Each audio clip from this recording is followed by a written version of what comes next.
Jadi kalau kita lihat di era 1960-an adalah memang terjadi perang intelijen secara besar-besaran antara Indonesia dan Inggris, khususnya di Kepulauan Borneo yang waktu itu Kalimantan. Pada waktu itu Indonesia memang menentang pembentukan negara federal Federasi Malaya atau yang saya disebut dengan Malaysia.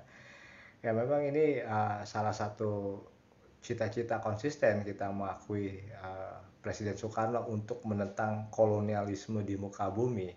Tetapi pada kenyataannya bahwa perang intelijen ini juga berlangsung cukup lama, menguras daya ekonomi Indonesia. Bahkan Presiden Soekarno pun sebenarnya sampai dia tidak mengira bahwa krisis ini bisa berlangsung lama dan ekonomi mempunyai beban yang berat, bahkan sampai dirinya dikudeta dari panggung kekuasaan, beliau juga masih belum menyadari bahwa ada skenario besar dari pemerintah Inggris untuk menggulingkan, walaupun beliau juga mengetahui, cuman banyak yang membuat beliau kaget bahwa sistem operasi intelijen ini memang sangat rapi, ya, yang ketika sebelum G30 SPKI kita melihat Presiden Soekarno itu menjadi salah satu presiden terkuat, ya, pemimpin negara terkuat di Asia. Tetapi ketika setelah pasca gerakan 30 SPKI, kekuasaan beliau berangsur-angsur mulai dikurangi. Jadi ini banyak hal bahwa memang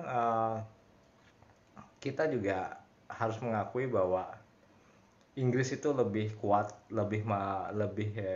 mampu mengendalikan situasi dalam perang intelijen, ya. Kita juga menyadari bahwa mereka adalah negara monarki yang berusia lama, ya kan, udah 1000 tahun. Jadi mengenai sistem intelijen mereka sudah terlatih, apalagi intelijen Inggris itu dibentuk pada sekitar abad 15 atau abad 16, ya, ketika Ratu Elizabeth pertama berkuasa. Tujuannya apa? Untuk menguasai perdagangan dunia, dan secara bertahap Inggris yang akan mengambil alih daerah-daerah koloni yang sebelumnya dikuasai oleh Spanyol, ya kan, Portugis, ya, pas itu juga Belanda.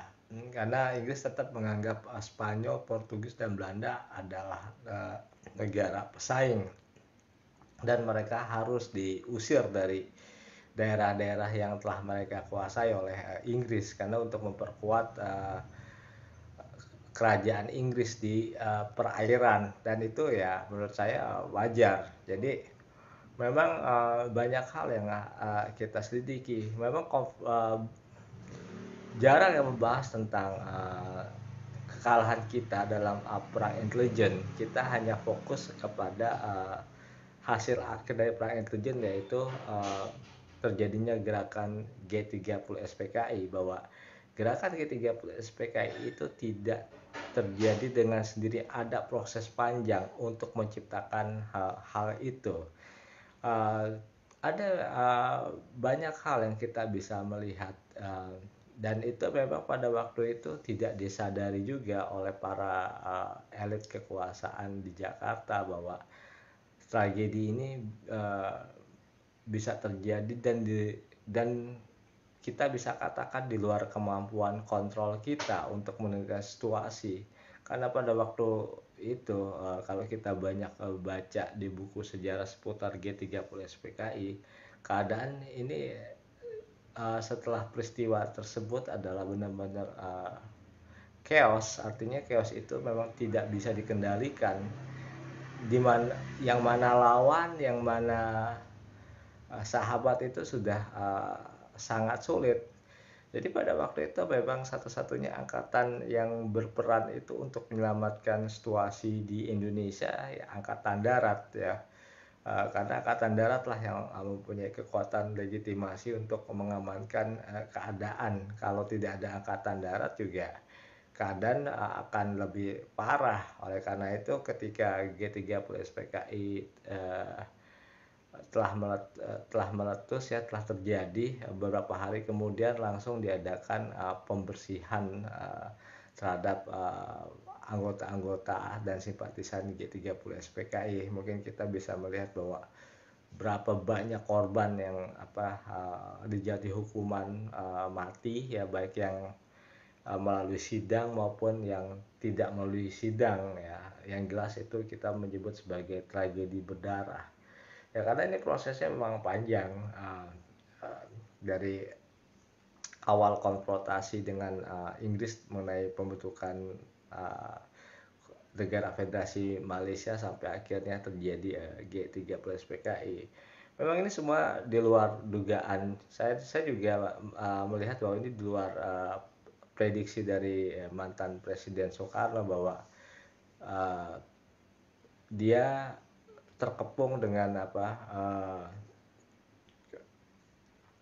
kudeta yang memang sudah direncanakan, kudeta yang telah didesain, dan ini yang menyebabkan beliau pun setelah gerakan G30 SPK ini bingung mana yang masih orang-orang mempunyai loyalitas terhadap dia dan orang-orang yang sudah tidak mempunyai loyalitas, karena juga banyak yang akhirnya yang tadinya memang mempunyai loyalitas akhirnya bergeser menentang beliau, yang juga dengan berbagai cara mulai membatasi kekuasaan beliau sampai akhirnya beliau pun dicopot oleh MPRS dari jabatannya sebagai presiden. Jadi ini adalah pelajaran sejarah yang berharga bagi kita, bahwa kita juga pernah mengalami sebuah kekalahan fatal dalam perang intelijen yang menyebabkan justru terjadi kekacauan politik di Indonesia, yang menyebabkan pemerintah yang sah pada waktu itu yaitu pemerintahan Bung Karno bisa dikudeta, dan juga arah politik Indonesia langsung berubah 180 derajat, dan juga Indonesia pada waktu itu mengalami ekonomi yang benar-benar parah, krisis ya. Kita bisa lihat adanya tritura ya dari rakyat yang menginginkan harga yang semakin melambung, minta diturunkan, dan pemerintah pada waktu itu bingung solusinya seperti apa, karena ekonomi kita juga sudah seperti diembargo pada waktu itu. Jadi ekspor Indonesia memang mulai dibatasi, kan, karena secara tidak langsung memang ada embargo kalau saya lihat di era itu ya, karena kita memang dikelilingi oleh negara-negara yang memang jajahan Inggris. Memang konsep ekonomi berdikari pada waktu itu yang tadinya kita benar-benar ingin menjalankan secara totalitas, ketika terjadinya konfrontasi agak sulit untuk menjalankan konsep ekonomi berdikari. Ekonomi berdikari itu sangat bagus karena membuat negara kita menjadi negara yang mandiri. Tetapi yang menjadi permasalahan adalah ketika terjadinya konfrontasi ini, konsep ekonomi berdikari ini sangat sulit untuk dijalankan, karena kita lebih fokus kepada bagaimana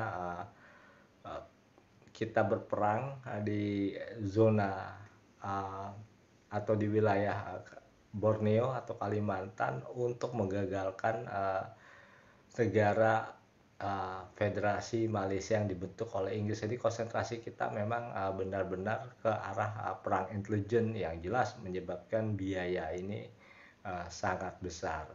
Inilah analisa singkat saya. Saya Sepri Indarto mengucapkan terima kasih banyak.